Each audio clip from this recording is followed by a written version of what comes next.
సర్వ ప్రపంచాన్ని పరిపాలించే ఒక దేవుడే మనకున్నాడు. ఆయన ఈ భూమి మీద ఉన్న ప్రతి వ్యక్తిని ప్రేమిస్తున్నాడు. మంచిది. అయితే దేవుడు లోకాన్ని ప్రేమిస్తున్నప్పుడు తన ప్రేమని మనుషులకి ఎలా రుజువుపరచాలి? ఈ గ్రామస్తుల దగ్గరికి మనం వెళ్ళి, అయ్యా మిమ్మల్ని దేవుడు ప్రేమిస్తున్నాడయ్యా అని చెబితే, ప్రేమిస్తే మంచిదే కదా అంటారు. ప్రేమిస్తే మంచిదేనండి అంటారు. అలా కాకుండా దేవుని ప్రేమని వాళ్ళు గుర్తుపట్టాలంటే ఎలా రుజువుపరచాలి అని మనం అడిగితే, ఆ ప్రశ్న మనకు వస్తే 2 రాత్రులు 2 విధాలుగా మనం వాళ్ళకి సమాధానం చెప్పాం.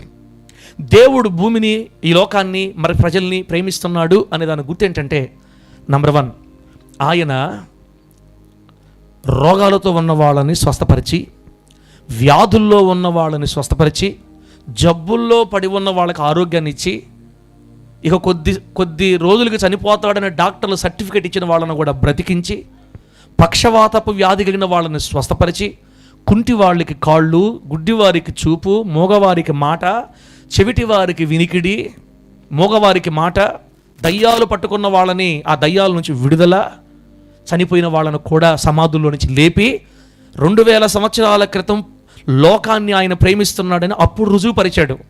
అప్పుడే కాదు, ఈ 2025 సంవత్సరంలో కూడా, ఈ 21వ శతాబ్దంలో కూడా ఎవరైనా ప్రభు యొద్ద ఒక్కసారి ప్రభు వైపు చూస్తే, ఈరోజు కూడా ఎవరైనా ఒక్కసారి ఆయన వైపు ఆలోచిస్తే చాలు, అయ్యా నాకు హెల్ప్ చేయి, సహాయం చేయి నాయనా అని అడిగితే, ఈ రోజున కూడా మన రోగాలు, మన వ్యాధులు, మన కష్టాలు, నష్టాలు తీర్చి, ఆవేదనలు, ఆక్రందనలు, రోదనలు తొలగించి, కన్నీరు తుడిచి, దుఃఖాన్ని తీసివేసి, సమాధాన సంతోషాలతో కుటుంబాలను నింపి, నేను మిమ్మల్ని ప్రేమిస్తున్నానని ఈ రోజుకి కూడా రుజువుపరచడానికి మన దేవుడు శక్తిమంతుడై ఉన్నాడని ఫస్ట్ రోజు మాట్లాడాను. దేవునికి స్తోత్రం కలుగును గాక. గట్టిగా చెబుతా హల్లెలూయా. దేవుడు ఈ లోకాన్ని ప్రేమిస్తున్నాడు అనే దానికి మొదటి గుర్తు, బాగులేని వాళ్ళని, రోగగ్రస్తుల్ని, వ్యాధిగ్రస్తుల్ని ఆయన బాగు చేస్తాడు నేటికి. కొంతమంది ఏమనుకుంటారంటే పాస్టర్లు బాగు చేస్తారేమో అనుకుంటారు. కాదు ప్రియులారా, పాస్టర్లు మామూలు మనుషులే, ఎవరు పాస్టర్లు బాగు చేయలేరు, దేవుడు బాగు చేస్తాడు. ఈ రోజుకి కూడా దేవుడు బాగు చేస్తాడు. కుంటివారు నడుస్తున్నారు, గుడ్డివారు చూస్తున్నారు, మగవారు మాట్లాడుతున్నారు, పేగులు క్యాన్సర్ తగ్గిపోయాయి, ఎందరో దేవుని దగ్గర విడుదల పొందుకొని ఈరోజు ఆరోగ్యంగా బతుకుతున్నారు. అంతెందుకు, ఇక్కడ కూర్చున్న చాలామందిలో కూడా జబ్బులు తగ్గిపోయి ఆరోగ్యంగా మారారు కాబట్టే ప్రభు పాదాలు పట్టుకొని మీరు ప్రభు దగ్గరకు వచ్చిన వాళ్ళు ఇక్కడ చాలామంది ఉన్నారు. ఇక్కడ వ్యాధులు తగ్గిపోయి ఆరోగ్యాన్ని పొందుకొని ప్రభువులో ఉన్న వాళ్ళు మనం చాలామంది ఉన్నాం.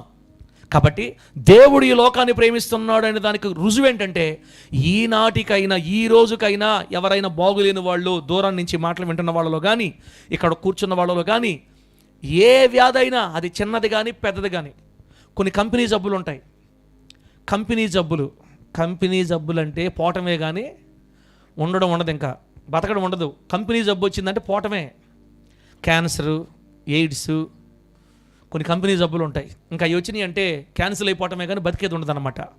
కిడ్నీలు పూర్తిగా ఫెయిల్ అయిపోవటం, పాడైపోవటం, ఇట్లాంటి భయంకరమైన కంపెనీ జబ్బులను కూడా నోటి మాటతో స్వస్థపరిచి నేటికి సజీవులుగా సంవత్సరాల తరబడి ఎందరినో దేవుడు బ్రతికించి భూమి మీద నోకలు పోస్తున్నాడు. దేవుడికి స్తోత్రం కలుగును గాక.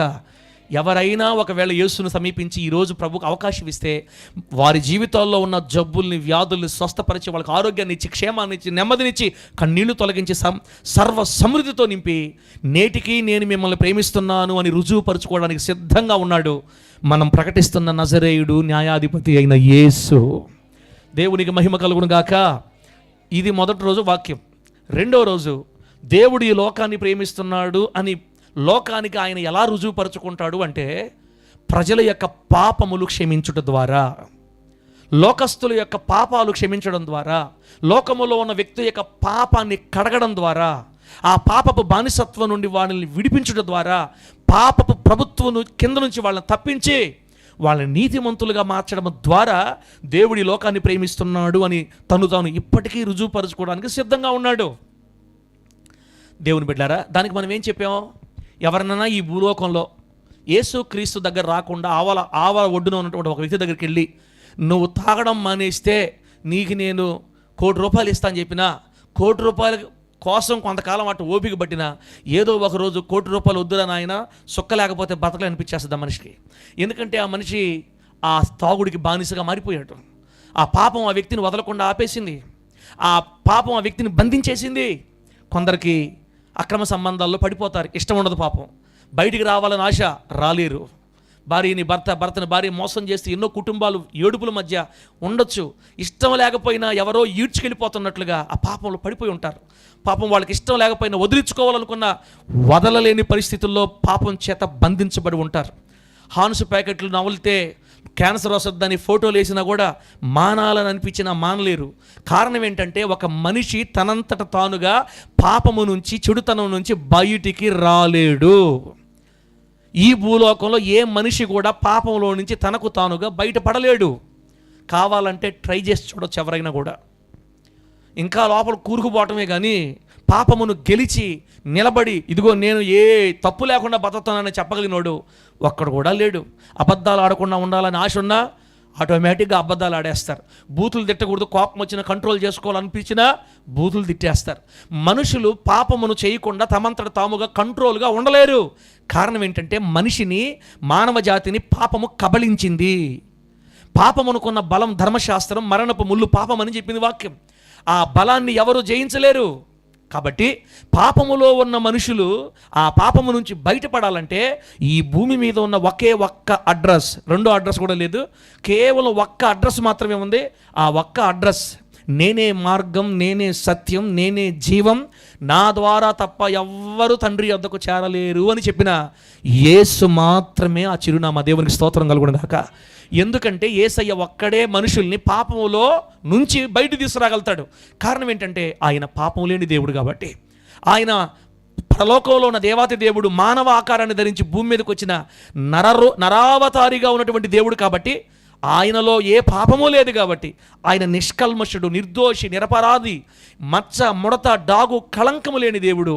కామ, క్రోధ, లోభ, మోహ, మదమత్సర్యాలకి బందీ కానివాడుగా ఒక పరిశుద్ధుడిగా ఈ భూలోకంలో బ్రతికిన దేవుడు కాబట్టి ఆయన ఒక్కడే మానవ జాతిని పాపము నుంచి విడిపించగలిగిన వాడు. అందుకే యేసు ప్రభు దగ్గరకు వచ్చిన వాళ్ళు తాగుడు మానేయగలుగుతారు. యేసు ప్రభు దగ్గరకు వచ్చి ఆయన రక్తంలో కడగబడిన వాళ్ళు వ్యభిచారం, అక్రమ సంబంధాలు వదిలిపెట్టి బాగా బ్రతకగలుగుతారు. యేసు ప్రభు దగ్గరకు వచ్చిన వాళ్ళు బీడీలు మానేయగలుగుతారు. కారణం ఏంటంటే మానేసేది వీళ్ళు కాదు, యేసయ్య ఆ ప్రజలకి, ఆ బిడ్డలకి ఆ శక్తినిచ్చి బీడీలు చూస్తే వాంతి వచ్చేటట్టుగా, మందు చూస్తే వాంతి వచ్చేటట్లుగా, అక్రమ సంబంధాలను చూస్తే అసలు అసహ్యం వేసేటట్లుగా, కుటుంబాన్ని బాగా కట్టుకునేటట్లుగా దేవుడు సహాయం చేస్తాడు. కాబట్టి ఒకప్పుడు తాగుబోతులుగా ఉన్న మనం అందరం ఇప్పుడు బాగా బైబిల్ పట్టుకొని స్తోత్రం అని చెప్పుకుంటూ వస్తున్నాం. దేవునికి స్తోత్రం కలుగును గాక. గట్టిగా చెబుతాం హల్లెలూయా. అంటే మనలో కూడా దొంగలు ఉన్నారులే, మనలో కూడా ఎతికితే దొంగలు దొరకతారు. మనలో కూడా ఉంటారు కొంతమంది, మళ్ళీ అందరు కాదు, మనలో కూడా కొంతమంది సాటు దొంగలు ఉంటారు అనమాట. అంటే వీళ్ళు ఇంకా దేవుడిని ప్రేమించలేదు, దేవుడికి అప్పగించుకోలేదు కాబట్టి పేరుకే క్రైస్తవులుగా ఉంటారు కాబట్టి వాళ్ళకి ఆ శక్తి ఇంకా దొరకలేదు.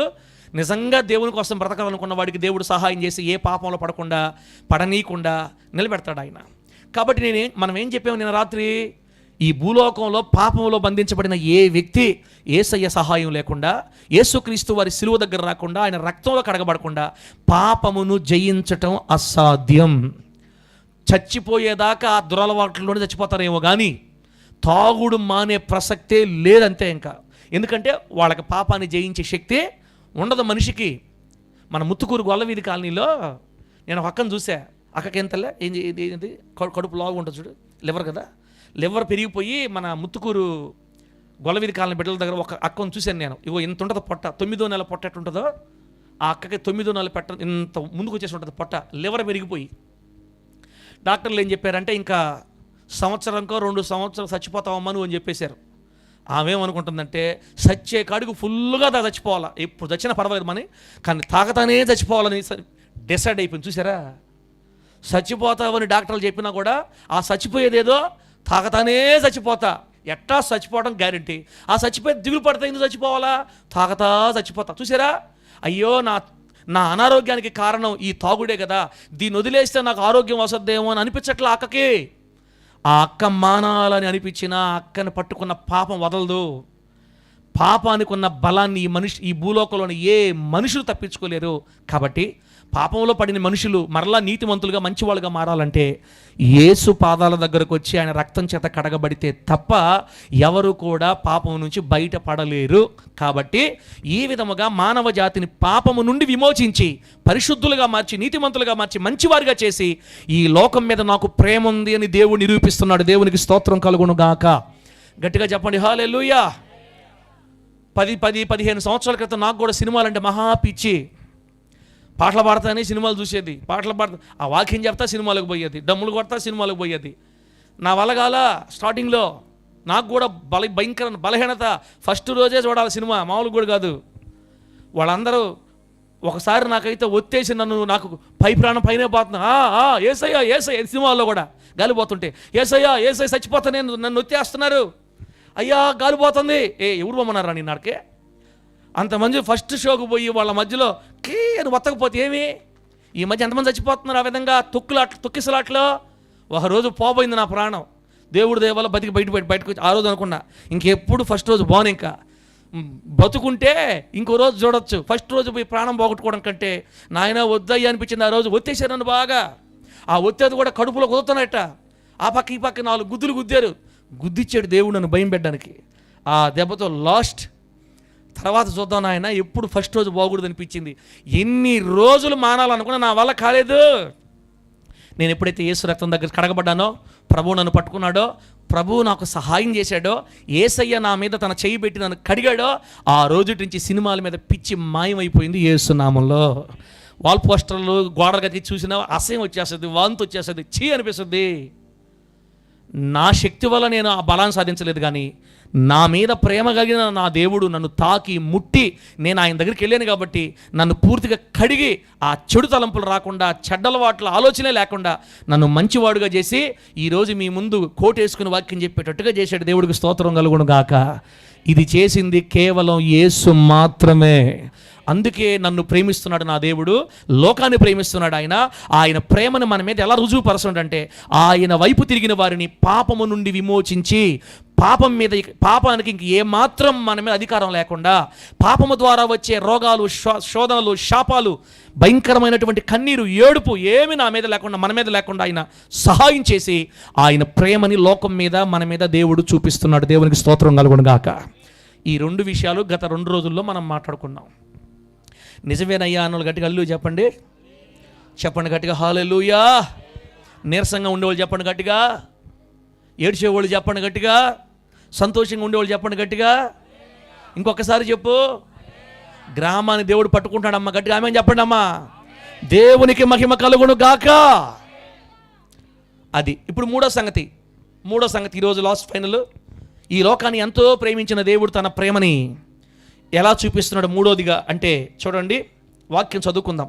కొరింథీయులకు రాసిన పౌలు గారు కొరింథీయులకు రాసిన 2వ పత్రిక, అపోస్తలుడైన పౌలు గారు కొరింథీయులకు రాసినటువంటి 2వ పత్రిక 8వ అధ్యాయం, అది 9వ వచనం నేను చదువుతున్నాను, ఆలకించండి. 2వ కొరింథీ పత్రిక 8వ అధ్యాయం 9వ వచనంలో ఏం రాయబడిందంటే, మీరు మన ప్రభు అయిన యేసుక్రీస్తు కృపను ఎరుగుదురు కదా, ఆయన ధనవంతుడై ఉండియు మీరు తన దారిద్ర్యము వలన ధనవంతులు కావలెనని మీ నిమిత్తము దరిద్రుడాయను. ఎంత చక్కని మాట. యేసుక్రీస్తు వారు లోకాన్ని ప్రేమిస్తున్నారు. ఆయన ప్రేమని రుజువుపరచుకోవడానికి మనకి ఏం చేయాలి? ఆయన 2 చెప్పేశాను.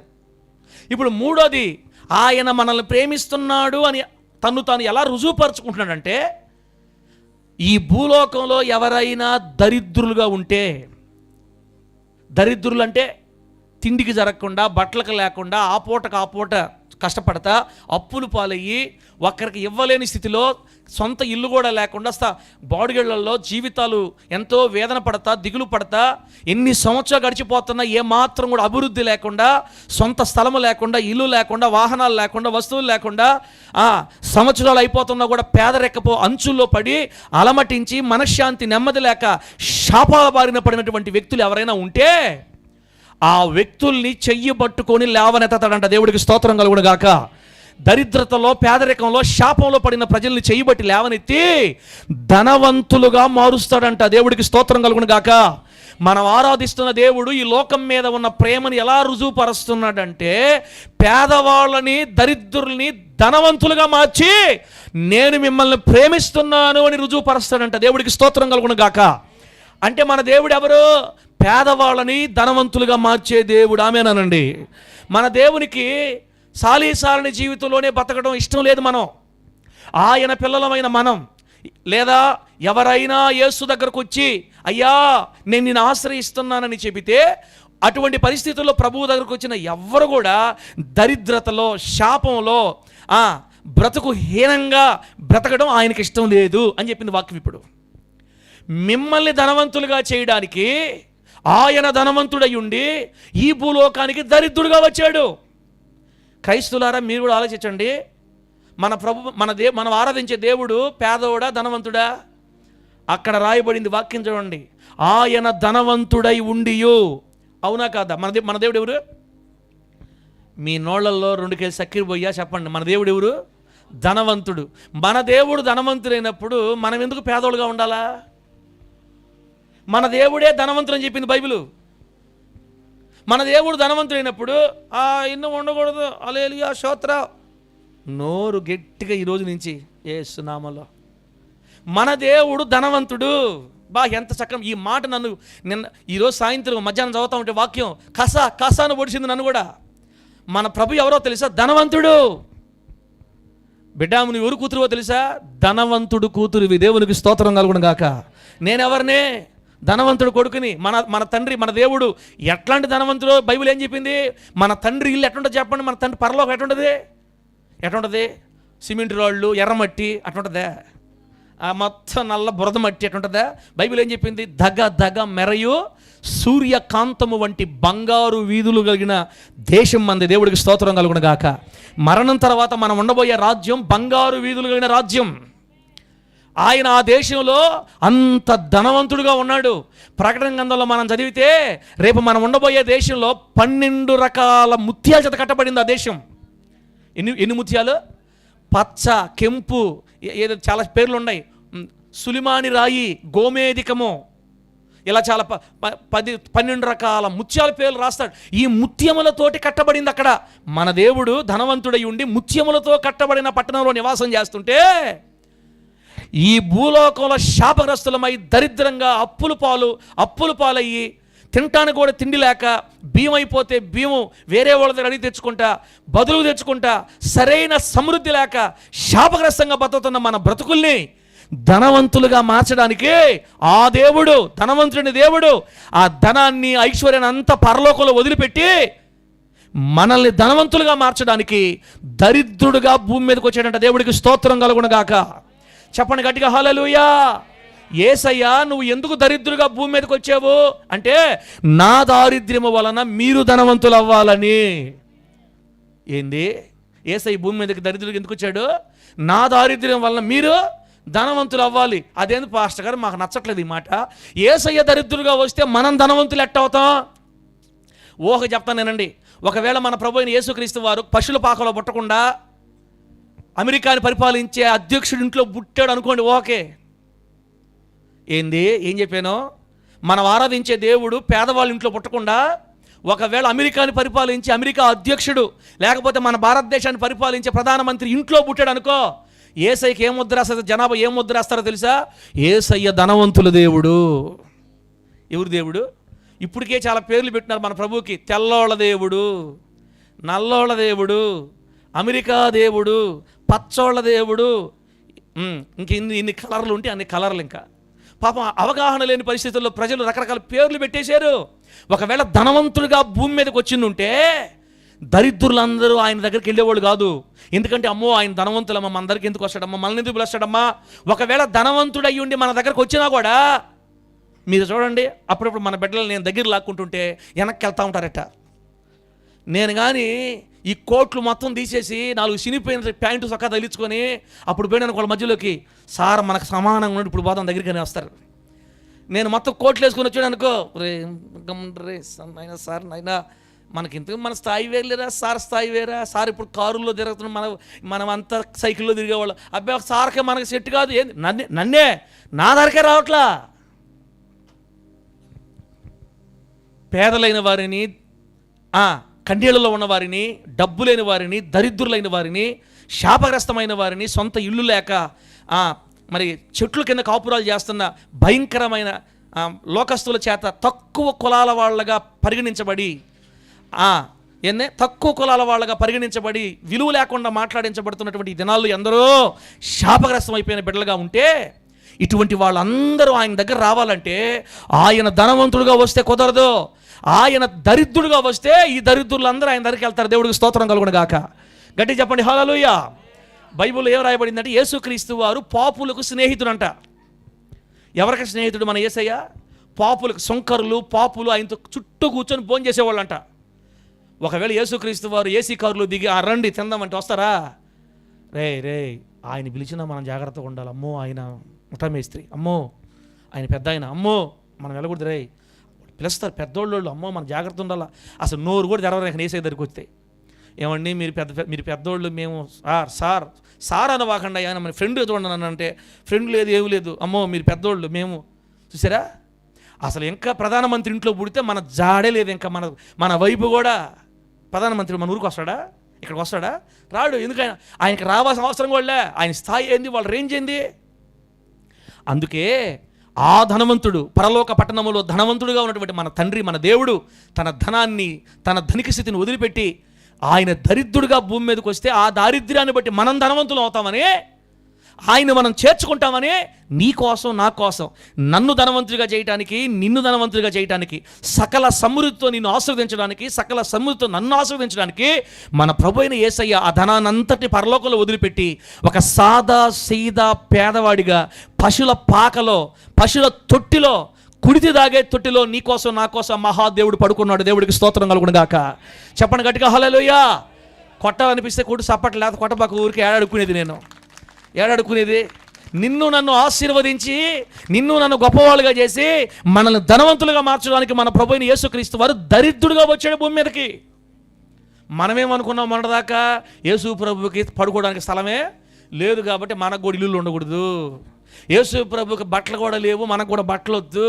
బైబిల్ ఏం చెప్పింది? ఒరే ఆయన అలా మారింది ఎందుకంటే ఆయన దారిద్ర్యం వల్ల మీరు ధనవంతులు అవ్వాలని. క్రైస్తవులారా, మీ మైండ్ ఈరోజు యేసు నామములో మారిపోవును గాక.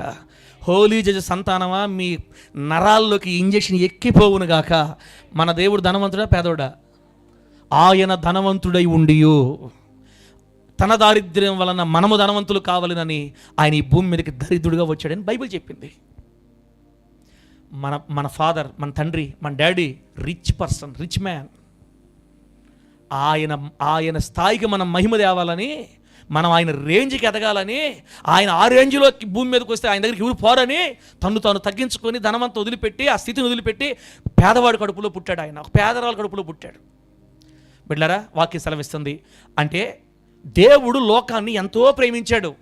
ఆ ప్రేమని మనకి లోకానికి ఎలా రుజువుపరచడంటే, ఆయన కంటికి ఎవరైనా పేదవాళ్ళు కనబడి ఆ పేదవాళ్ళు యేసయ్య పాదాల దగ్గరకు వచ్చి, ప్రభువా నిన్ను నా దేవుని అంగీకరిస్తున్నాను, నువ్వు నాకు కావాలి, నువ్వే నా దేవుడు, నాకు సహాయం చేయ అని ఒక్క మాట అడిగితే, అట్టడుగున పడిపోయిన స్థితిలో ఉన్నా కూడా 20 లక్షలు అప్పులైపోయి ఇల్లు అమ్మేసుకుని వెళ్ళిపోదాము, ఈ 20 లక్షల అప్పు నేను కట్టలేను, నేను ఈ అప్పులు కట్టడం కంటే నా ఇల్లు పొలాలు మొత్తం అమ్మేసి ఈ ఊరినే వదిలిపెట్టి వెళ్ళిపోతా అని దివాలా తీసి లాస్ట్ మూమెంట్లో నువ్వు ఆలోచిస్తున్నా కూడా ఒక్కసారి యేసు వైపు తిరిగి ఆయన సహాయం అడిగితే అక్కడ నుంచి నీ చెయ్యి పట్టుకొని యేసు నామములో లేపుతాడు.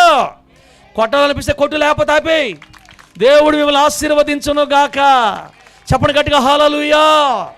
20 లక్షల అప్పు కాదు, 20 కోట్ల అప్పు కూడా ఎలా తీరుస్తాడో తెలీదు. అప్పుల్లో నుంచి నేను బయటికి లాక్కొచ్చి ఒకరికి పెట్టగలిగేటట్టుగా చేస్తాడు మనం ఆరాధించే దేవుడు. పేదవాడా ధనవంతుడా? ధనవంతుడు. ఆయన ధనవంతుడై ఉండి మన దరిద్రత తొలగించడానికి ఆయన దరిద్రుడిగా భూమి మీదకి వచ్చాడని రాయబడింది. ఎంత ప్రేమగల దేవుడన్నా! అంటే మన తండ్రి, మన దేవుడు మనల్ని ధనవంతులుగా ఉండాలని కోరుకుంటున్నాడా, కిందకు పోవాలని కోరుకుంటున్నాడా? చెప్పండి. మనం దీవించబడాలని కోరిక, అమ్మ నాశనం అయిపోవాలని కోరిక మన తండ్రికి, మన దేవుడికి దీవించబడాలని కోరిక. మనం ధనవంతులు అవ్వాలని కోరిక. వెలసను నువ్వు ఆరాధిస్తున్న దేవుడికి నీ మీద ఏం ఆశ ఉందంటే, వెలసను ధనవంతుడు అవ్వాలి అని ఉంది. నేను చెప్తున్నానా, బైబిల్లో ఉందా? డైరెక్టర్ గారు బైబిల్లో చూసుకునే మాట. మన దేవునికి మన పట్ల ఏం ఆశ ఉంది? ఎఫ్రా BMW కారులో నువ్వు తిరగాలని నీ దేవునికి ఆశ ఉంది. నువ్వు ధనవంతుడు అవ్వాలని ఆశ ఉంది. జేడి కంపెనీలు పెట్టాలని దేవునికి ఆశ ఉంది నీ విషయంలో. మనము ధనవంతులు కావాలనని ఆయన తన ధనాన్ని విడిచిపెట్టి మన కోసం దరిద్రుగా వచ్చాడు భూమి మీదకి. ఆయన దరిద్రుగా భూమి మీదకి ఎందుకు వచ్చాడంటే, కొంతమంది అంటుంటారు యేసు ప్రభువు చాలా పేదోడు, 3 మేకులు 4 చెక్క ముక్కలు పెరుకోలేకపోయాడంటే. పాపం బిడ్డలారా, ఆయన ఎందుకు అలా పీక్కోలేదంటే, ఎందుకు ఆయన అలా కష్టపడ్డాడంటే, ఇదిగో ఆయన శిలువలో రక్తం కాచింది ఎందుకంటే, ఆయన శిలువ వేయబడింది ఎందుకంటే, బిడ్డలారా దరిద్రులైన పేదవాళ్ళుగా ఉన్న మిమ్మల్ని ధనవంతులుగా మార్చడానికి నా యేసు సిలువను ఎక్కాడు. దేవుడికి స్తోత్రం కలుగును గాక. సిలువలో ఆయన ప్రాణం పెట్టకపోయి ఉంటే ఈరోజు మనం దరిద్రులుగానే బతుకుని మిగిలిపోయే వాళ్ళమే. ఒక్క 200 సంవత్సరాలు వెనకపోతే, ఒక్క 200 సంవత్సరాలు వెనకపోతే బిడ్డలారా, మన వెనక తాటెక్ కట్టి మూతికి ముంత కట్టి నడిపించే రోడ్లలో విలువ లేకుండా, తక్కువ కులస్తులుగా పేర్లు పెట్టి, ఉద్యోగాలు లేకుండా చదవనీయకుండా, ఆడపిల్లలు చదవనీయకుండా భయంకరంగా అణిచివేత ఉండింది మన దేశంలో. ఈరోజు అదంతా కనుమరుగైపోయి ఆడపిల్లలు ఉద్యోగాలు చేసుకుంటూ అందరూ క్షేమంగా ఆరోగ్యంగా 4 రూపాయలు సంపాదించుకొని మంచి ఇల్లు కట్టుకొని ఈరోజు మనం ఆస్వాదించబడ్డామంటే ఏంటో తెలుసా? అదిగో ఆయన పేదవాడుగా భూమి మీద రాబట్టే, ఆయన జ్ఞానం ప్రజలు కలగబట్టే, మన భారతదేశానికి క్రైస్తవులు రాబట్టే, ఆ క్రైస్తవులు ఎన్నో చట్టాలు చేసి మనకి ఈరోజు ఈ విడుదల కలగడానికి కారణమయ్యారు. దేవుడికి స్తోత్రం కలుగును గాక. చెప్పండి గట్టిగా హల్లెలూయా. యేసుక్రీస్తు వారు పేదవాళ్ళని ధనవంతులుగా మార్చడానికి భూమి మీదకి వచ్చాడు. ఆయన యేసయ్య సిలువలో రక్తం కాచింది ఎందుకంటే, దరిద్రత నుంచి నిన్ను నన్ను పైకి లేవనెత్తడానికి, నీ అప్పుల్లో నుంచి నీ విడిపించడానికి, నీకు సమాధానం ఇవ్వడానికి, ఒకరికి పెట్టేటట్టుగా నిన్ను చేయడానికి. ఆ రీతిగా ఈ గ్రామాన్ని, గ్రామస్తుల్ని మన దేవుడు ఆశీర్వదించునుగాక. ఇక్కడ కూర్చున్న మనల్ని కూడా దేవుడు సమృద్ధిగా ఆశీర్వదించునుగాక. అప్పుల్లో నుంచి లేపతాడా లేపడా? నమ్మాలి. ఇక నమ్మాలా. మన దేవుడు పేదవాడా ధనవంతుడు? చెప్పండి ఇప్పుడు. మనం అంతకుముందు అర్థం కాదు మనకి. ఆయన ధనవంతుడై ఉండియో, ధనవంతుడిని దేవుడిని పెట్టుకొని అప్పుల చేత మాటలు ఎందుకు తినాలి మనము? ధనవంతుడిని దేవుడిని పెట్టుకొని ఈఎంఐల చేత ఫోన్లు ఎందుకు చేయించుకోవాలా? ధనవంతుడిని దేవుడిని పెట్టుకొని వడ్డీలో చేత ఎందుకు తిట్టించుకోవాలి? రోషం ఉంటే యేసు వైపు తిరిగి రోజు రాత్రి, నా తండ్రి నువ్వు ధనవంతుడు అని బైబిల్ చెప్పింది, నేను నీ కొడుకుని లేపో అని అడుగు. ఏం చేస్తాడో తెలియదు, ఎట్ట చేస్తాడో తెలియదు, ఇసకన్నా లేస్తావు పైకి వేస్తున్నాము అంతే. నిన్ను అడిగితే 1,00,000 రూపాయలు ఒకేసారి తెచ్చి ఇతరులకు ఇవ్వగలిగే స్థితిలోనికి ఇస్సాకన్నా మర్రిపోండి దేవుడు లేపతాడు. ఆమె కొట్టాలంటే కొట్టు, లేకపోతే అయిపోయి ఎందుకు నా కోసం కూడా దేవుడు మిమ్మల్ని ఆశీర్వదించును గాక. బైబిల్లో మాటలు చెప్తున్నానా, సొంత మాటలు చెప్తున్నానా? ఆయన ధనవంతుడై ఉండి మనల్ని దరిద్రత తొలగించి మనం ధనవంతులుగా మార్చాలని ఆయన దరిద్రుడిగా భూమి మీదకి వచ్చాడంట. అంత మాత్రమే కాదమ్మా, అంత మాత్రమే కాదు. ఇంకో వాక్యం కూడా చూడండి, మీకు మైండ్ బ్లాక్ అయిపోద్ది. ఇంకో మాట కూడా చూడండి. యోహాను సువార్త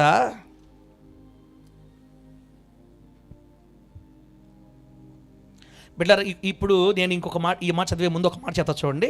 యోహాను సువార్త 15వ అధ్యాయం తీసి పెట్టండి. యోహాను సువార్త 15 తీసి పెట్టండి ఒకసారి. తీస్తాను ఆశయ చూడండి. ఇప్పుడు ధనవంతుడైన మన దేవుడు ధనవంతుడైన మన దేవుడు భూమి మీదకి పేదవాడుగా ఎందుకు వచ్చాడు?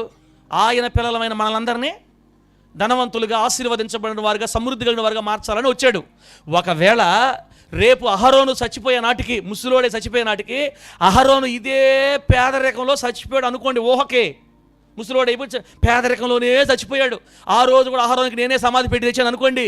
అప్పుడు అహరోను ఏం చేశాడు తెలుసా? తన జీవితం ద్వారా నా దేవుడు శక్తి లేనివాడు, నా దేవుడు నన్ను ఆశీర్వదించలేకపోయాడని మన దేవుని నామానికి అవమానం తెచ్చి వెళతాం. భూమి మీద నుంచి పోతా మనం. నువ్వు ఆశీర్వదించబడలేదంటే దేవునికి అవమానం. అసలు భూమి మీదకి ఆయన దరిద్రుడిగా వచ్చిందే మనల్ని ఆశీర్వదించడానికి. ఇప్పుడు ఆయన వాక్యం పట్టుకొని మనం ఆశీర్వదించబడకపోతే, మనం లేవనెత్తబడకపోతే మనమే మన దేవుని శక్తిని తగ్గించినట్లు లెక్క. బిడ్డలు ఉన్నారు, తెలియని బిడ్డలు ఉన్నారు, కొంతమంది ఉన్నారు దేవుని బిడ్డలు. మరి ఈ దేవుని ఎరగని బిడ్డలు ఉన్నారు. డేవిడ్ 24 గంటటే ఉన్నాడు అనుకో, ఆయనకంటే మేమే బాగున్నాం అంట పద్దనట్లు. అట్ట కాదు, లేయాలి ఎక్కడ వేస్తున్నామో ఆమె చెప్పు గట్టిగా. డేవిడ్ నువ్వు నమ్ము, నీ పనే కాదు, నువ్వు నమ్మి ప్రభువును గట్టిగా పట్టుకో, ఎలా లేపాలో ఆయనే లేపుకుంటాడు యేసునామములో అంతే. ఒకప్పుడు ఇక్కడ ప్రార్థన జరిగినరా, డేవిడ్ వాళ్ళ పాస్టర్ని పిలిపించి శ్రీనివాసులా సేనైతారని పేరా శ్రీనివాసులు ఏదో యేసు ప్రభు ప్రార్థనలు పెట్టించాడో, అబ్బా పట్టుకో కాబట్టి ఆ దేవుడు వాడిని ఆశీర్వదించి ఈరోజు మన కళ్ళ ముందు ఎంతగా దీవించాడని రేపు తమ్ముడిని బట్టి ఇంకొకరు ప్రభు దగ్గర రావడానికి ఇష్టపడతారు.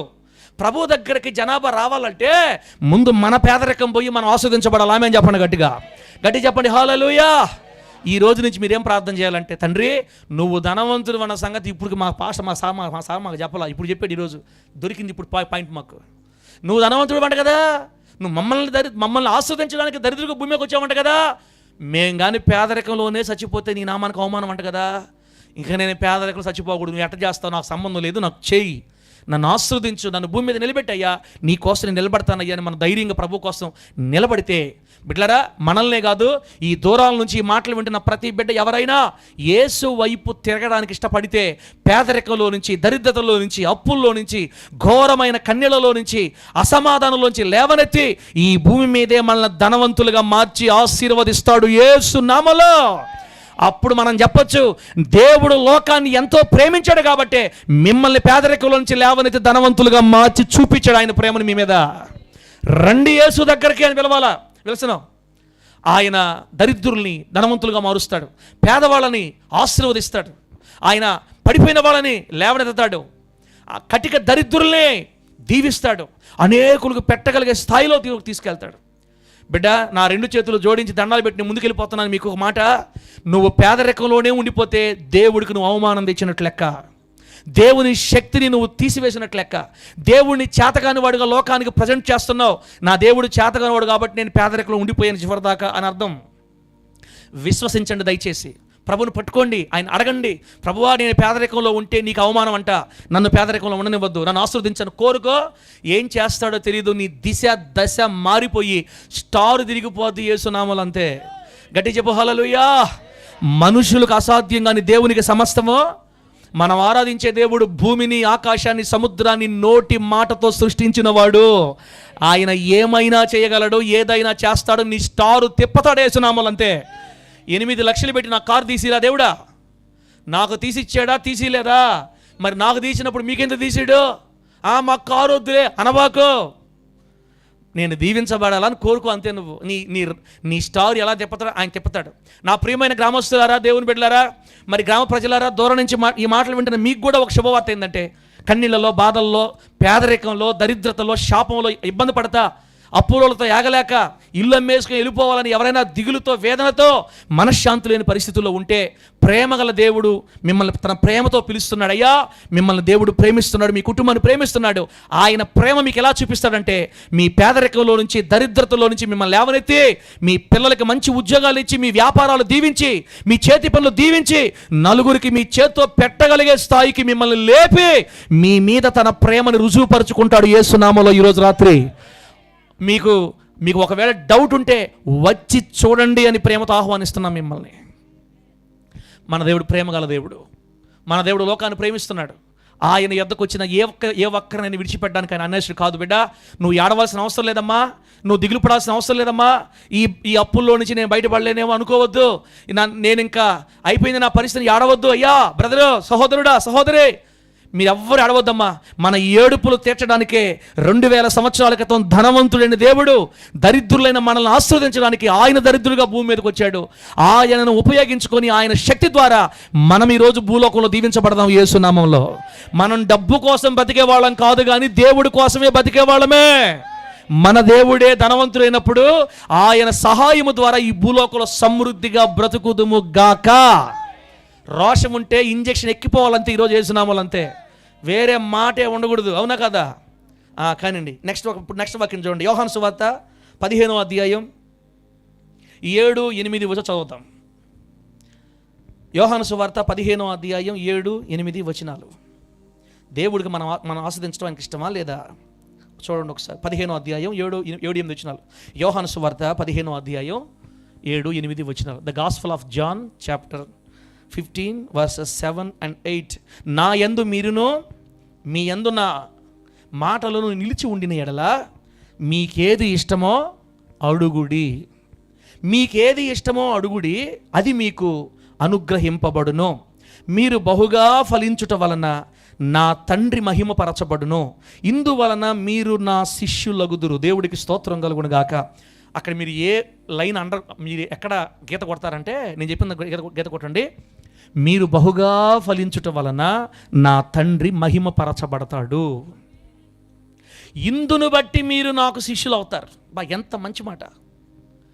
మనము ఫలిస్తేనే మన ద్వారా దేవునికి మహిమ కలుగుతుందంట.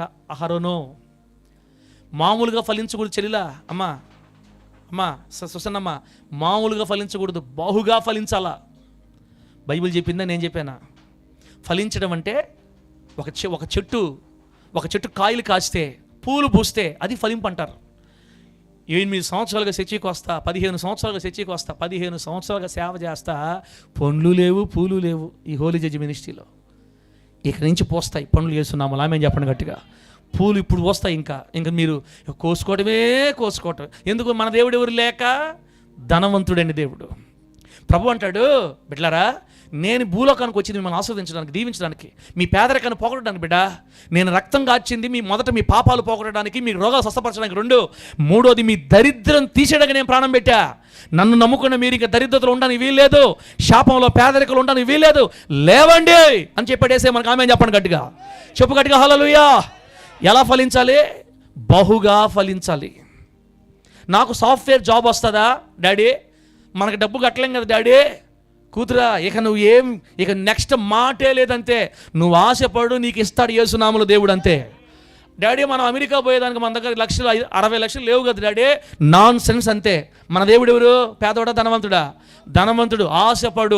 ఆశపడి ప్రార్థన చేస్తూ ఉండు, ద్వారాలు తెరవడం, తీసుకెళ్ళడం ఆయన పని. ఆమె చెప్పండి.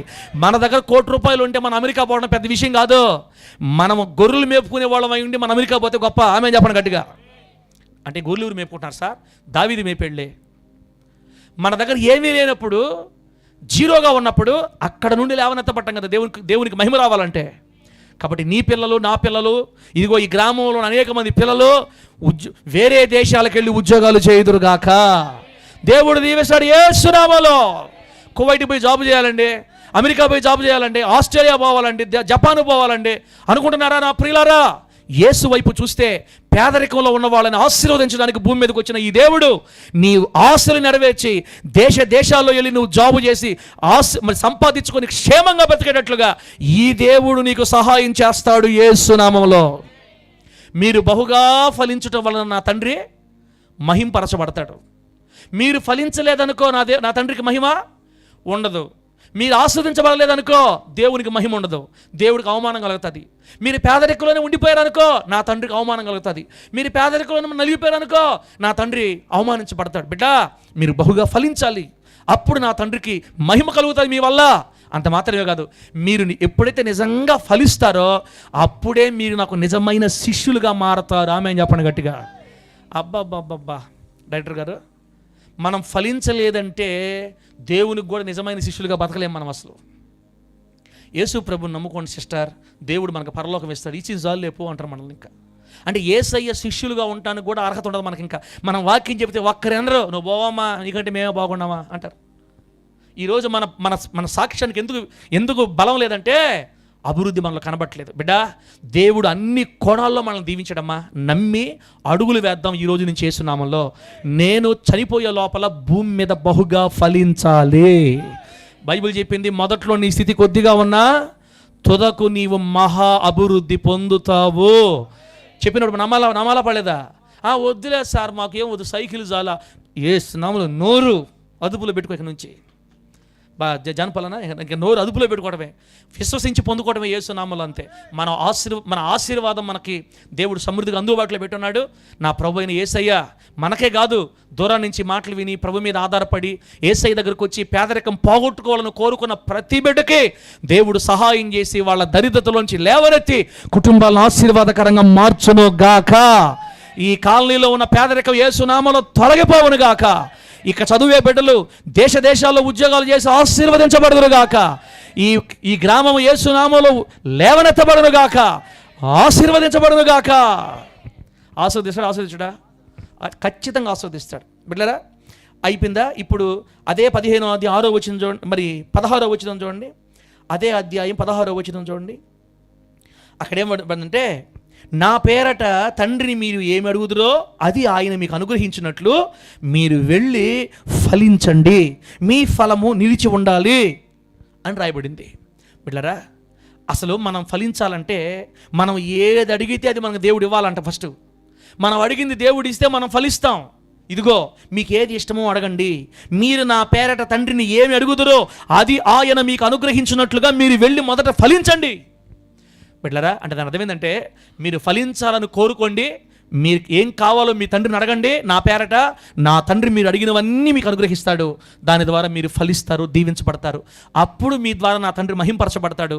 అప్పుడు మీరు నాకు నిజంగా శిష్యులు అవుతారు. దేవుడికి స్తోత్రం కలుగును గాక. చెప్పండి గట్టిగా హల్లెలూయా. నా మీద ఉన్న కోటుకి ఎక్కువ విలువ. ఇప్పుడు గుర్తుపెట్టుకోండి, కోటు తీసేసాను అనుకో, నార్మల్ పాస్టర్ చూసారా. మనం భక్తి పనులు మనం కోట్లు చూడాలి, మనం తెలచొక్క చూస్తాం, కానీ లోకం తెలచొక్క చూడదు. లోకం ఆశీర్వాదం చూస్తుంది, లోకం అభివృద్ధిని చూస్తుంది. నువ్వు కారులో దిగేవంటే ఊరూరిని సలాం కొట్ట దేశనామాలు అంతే. ఇంకా జాన్ పాల్ ఏ దేవుని ఆరాధిస్తున్నావు, నాకు మా పరిస్థితి మారాలి, వద్దు, ఎవరైతే ఏమి జీవితం మారాలి, పట్టుకోవాలి, జాన్ పాల్ దేవుడే అంటారంతే. అటు కాకుండా స్తోత్రం ఆత్రం అంటా ఉండేమనుకో దేవుని శిష్యులుగా ఉండలేరు, ఒక్కరు కూడా ప్రభు కోసం పట్టుకోలేరు. మనం ఫలించాలని దేవుని కోరిక. అడిగితే అడిగినవన్నీ దేవుడు ఇస్తానని చెప్తున్నాడు. దేవుడు ఈ భూలోకంలో దరిద్రతని, శాపాన్ని మనం ప్రభు నిమిత్తమై జయించే నేను దేవుడు లక్షాధికారిగా దీవిస్తే ఇట్లాంటి మీటింగులు నీ ద్వారా 400 మీటింగులు జరుగుతాయి. నిన్ను దేవుడు దీవిస్తే స్టేజీ కట్టడానికి నానా తంటాలు పడ్డా మేము. ఇప్పుడు మనం దీవించబడితే అసలు లెక్కేలే.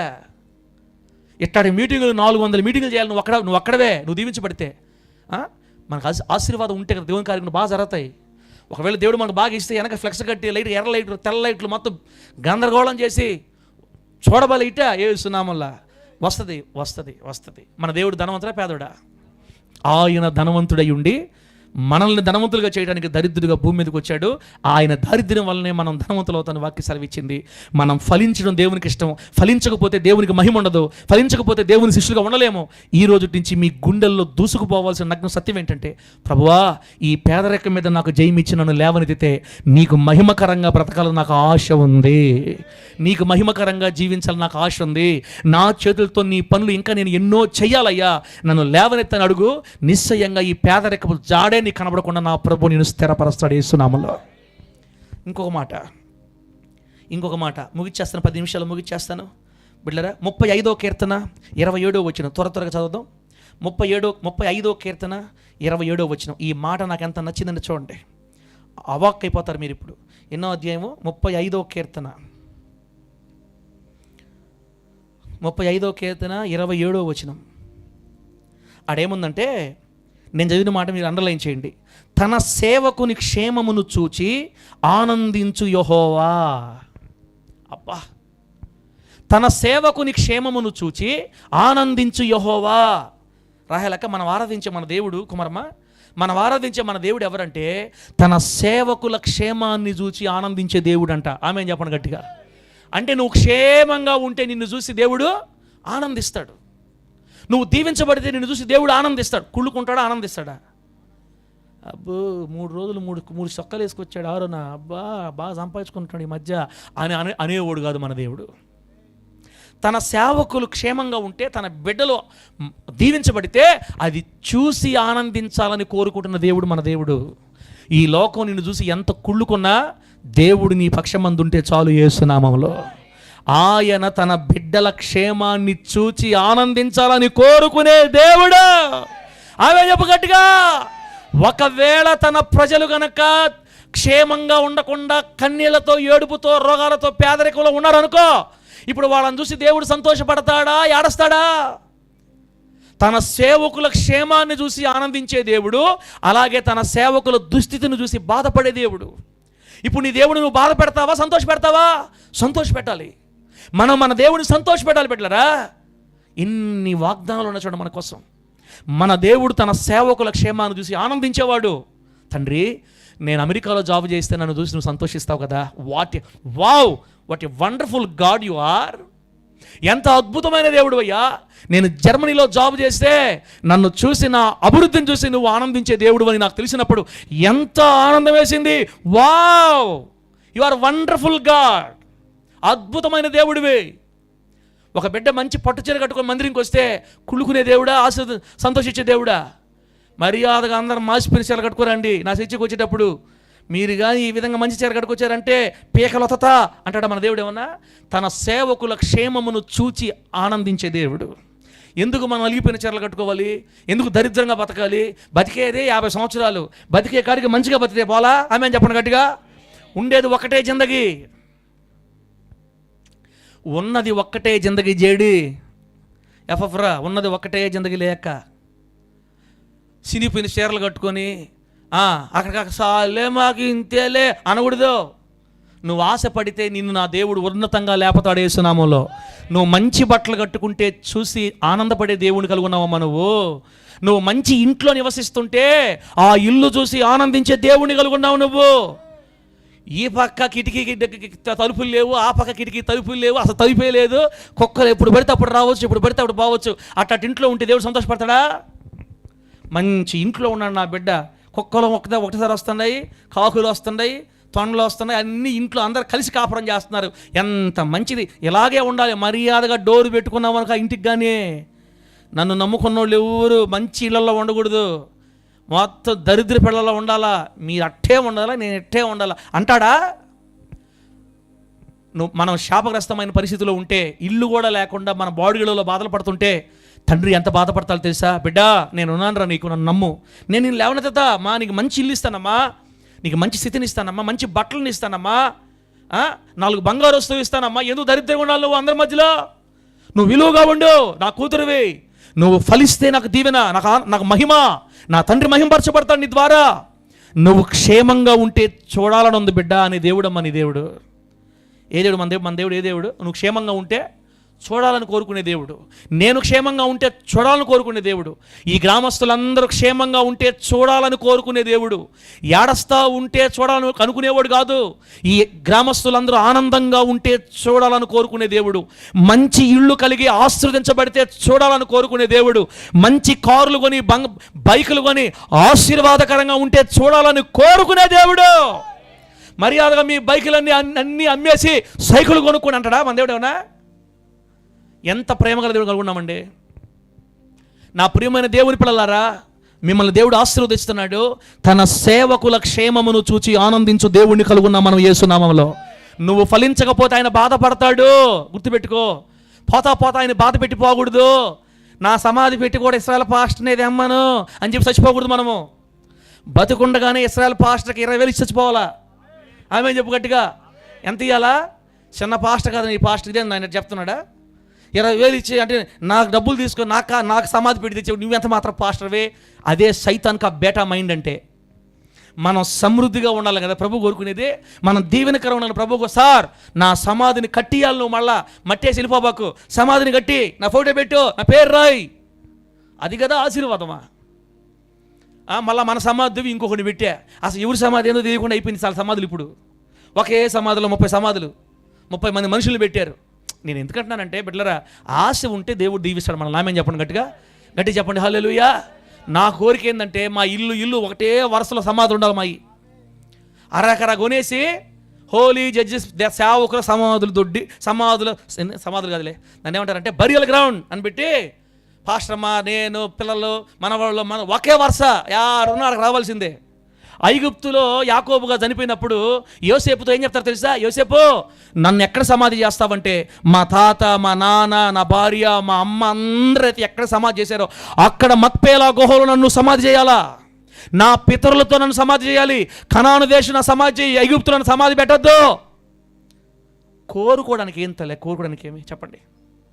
నేను మిమ్మల్ని రేపడానికే ఈ మాటలు చెప్తున్నా. ఇదేంద్ర నాయన 20,000 ఇవ్వాలని అనుకోబాకడం మళ్ళీ దండలమ్మ మీకమ్మా అటు అనుకోబాకడం మళ్ళీ మీ ఇష్టంలే. మీరు ఈగిపోయినా నేను బాగానే చేస్తా, ఆమె అని చెప్పండి గట్టిగా. మీరు ఈగిపోయినా నేను బాగానే చేస్తా. అసలు తొందరలో మనం ఒక పెద్ద అదేంది అలా నెల్లూరు సెంటర్లో ఉంటాయే వైకుంఠ రథం, ఈ చనిపోయిన వాళ్ళని బాక్సులు పెట్టుకొని తీసుకుపోతుంటారు చూడండి, పాడి పెట్టుకుని బండ్లు, లారీలో ఏమంటారు గోల్డ్ కలర్లో ఉంటాయి చూడండి. అట్లాంటి చేపిస్తాం మన మినిస్ట్రీకి యేసునామములో.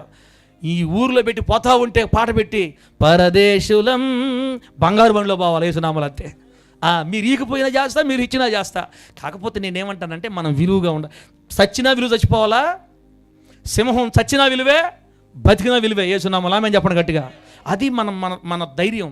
మనం ఎవరిని బట్టి దీవించబడాలి? యేసుని బట్టి దీవించబడతాం. మీరు క్షేమంగా ఉంటే నేను చూడాలనుకుంటున్నాను నాన్న అని కోరుకుంటున్నాడు ఆయన. రాబోయే రోజుల్లో నా ఆశలు దేవుడు తీర్చి ఆ 10 ఎకరాల 5 ఎకరాల స్థలంలో దైవజనుల కుటుంబం అంతా ఒకే చోట, ఆ మనవాళ్ళందరూ ఒకే చోట చేరి చూసేవాళ్ళకి ఇదిగో పలానా వంశం ఇది, హోలీ జడ్జి వంశ సమాధులు ఇవి, ఒకరోజు ఈ సమాధులు తెరవబడతాయని మీరందరూ కూడా చూడాలి యేసు నామములో. అంతే, చెప్పడమే కాదు చేసి చూపించాలి యేసు నామములో. నేను చేయలేను, నా వల్ల కాదు, కానీ చేసే ఒక ఆయన నాకు సపోర్ట్ ఉన్నాడు. నా తండ్రి ధనవంతుడు. సపోర్ట్ కొడితే కొట్టు, లేకపోతే ఆపిచ్చి ప్రతిసారి అడగాలంటే బాధగా ఉందే. దేవుడు మిమ్మల్ని ఆశీర్వదించును గాక. గట్టిగా చెప్పండి హల్లెలూయా. ఏందో భలే మాట్లాడుకుంటున్నాం మనం ఈరోజు. సమాధుల దగ్గర పోయింది వాక్యం చివరికి. నిజమేనక్క, నిజమే. ఎందుకు పేదరికం చచ్చిపోవాలి?